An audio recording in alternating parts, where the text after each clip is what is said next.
James from Osprey here with Coach Doug Soul from Great Oak Temecula. How did you think your team performed today? Well, we were kind of preparing for the 4x8s to see what we could do there, and obviously Fatima had a great kick to bring us back for the win there.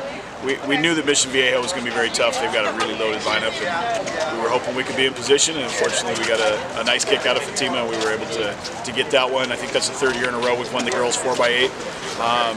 And then the boys 4x8, we ran into a very tough Loyola team. We knew they were going to be hard to beat, and we gave it our best. We took second there.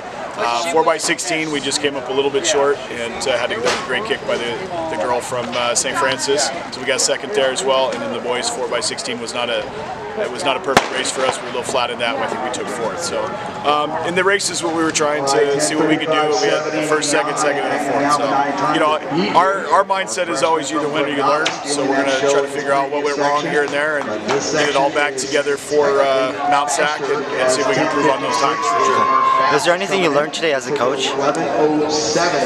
I think it's hard for us because we're coming out of a 2-week spring break. So our kids have been gone. They've been doing things. Some of them are flying back in, coming in from Canada and different places. So this is always a difficult meet because of that break, and we know that. So we try to keep the kids as focused as we can, but no matter what we do, Arcadia always falls in kind of a weird spot for us. So that's why we focus on relays over individual events, just because we know some of the kids are going to be a little flat and maybe not run as well as they would, and you don't want to put them in an individual event and have them get walloped and go, oh, I'm not any good anymore. So a lot of the times we do struggle with individual performances, and that's why we focus more on relays here at Arcadia.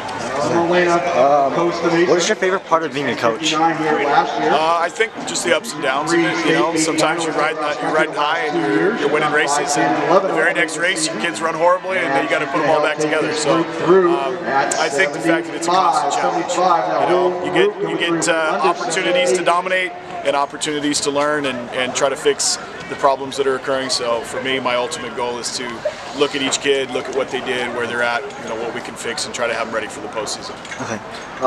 What made you want to become a distance running coach?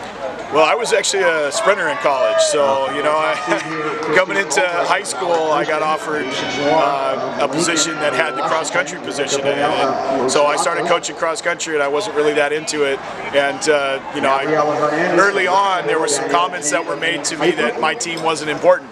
And I'm a highly competitive guy, and so I started to figure out what I needed to do to be competitive. And I took a team that wasn't fantastic and made them pretty competitive. And then going to Great Oak, it's a spot that's loaded with a lot of talent. And as a coach, you're always trying to learn and get better. And I've made my share of mistakes and continue to do so. But I think we do a good job of learning from it and coming back. So I never planned to be a distance coach. I always wanted to be a sprint coach. But I think the beauty of being a distance coach is you can take a kid that's pretty good and make them competitive in the distance.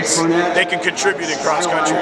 It's very hard to take a girl that's a 15 flat 100 meter girl and make her an 11-9 girl. It just doesn't happen, right? So I think we just have more control over their brains as distance coaches, and it's just fun to be a part of it. Okay. And what is one fun fact about yourself? One what? Fun fact about yourself. Oh gosh, I don't know. All I do is work. I work hard to try to spend time with my kids. I've got 3 of my own kids that are 2 are going to be in middle school next year that are going to start running, and I think just one of the fun things for me is going to just watch them develop as athletes. And my wife and I were both sprinters, so are they going to be middle distance runners? Are they going to be 400 meter runners? We don't know yet. So I think just kind of waiting to see how our family dynamic's going to turn into the running world here shortly. It's going to be fun. All right, thank you very much for your time. Appreciate it.